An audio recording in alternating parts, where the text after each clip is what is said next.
We're sitting in bed today because I want to, and you guys can't stop me. And we're gonna start a new project. If you saw my hobby yarn haul, you'll know I got this yarn to make my friend a baby blanket for a baby boy that she has on the way. And we're gonna start this today because I suspect this will be my I need to work on something. What should I work on?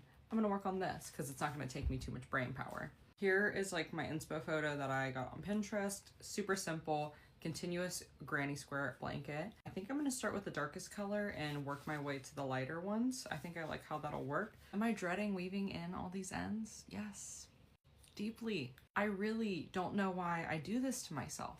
But without further ado, let's get started. I usually start my granny squares with a chain 4 instead of a magic ring, just because I like the security of knowing that my granny square is not gonna come undone in the way it could potentially if it were a magic ring.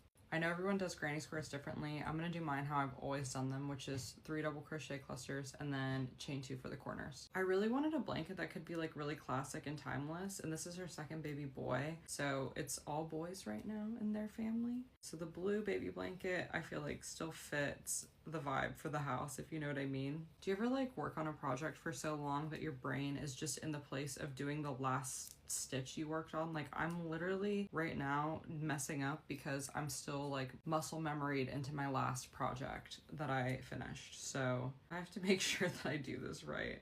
All right, we're gonna switch to the next color.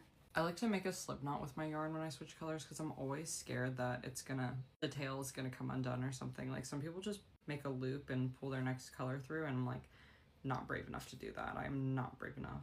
I changed my mind. I'm not gonna work it like that. I'm gonna work it how I always work them, which is not like this. So I'm going to start over. No surprise there. I'm also using weight 4 cotton, and I'm using a 5mm hook, which is probably the recommended hook size. I honestly didn't even look, but usually it says 4 to 5.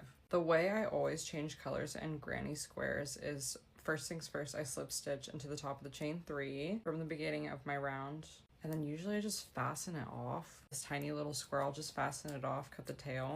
And then I basically have this tiny little granny square. Then I take my new color, I just make a slip knot, and I just stick my hook in the spot, the chain 2 space that I'm gonna put my new color in. I just chain around it, chain 3, and then I just start working my next round. That's just how I usually do it because I don't want things to come undone. Here's the second round. Now we go to the lightest blue.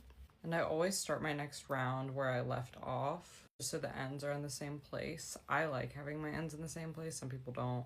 I do. I like having one consistently bad spot. Here's how it's looking with all of the 3 colors. And then I'm just gonna go back to dark blue and then, the drill. I think it's already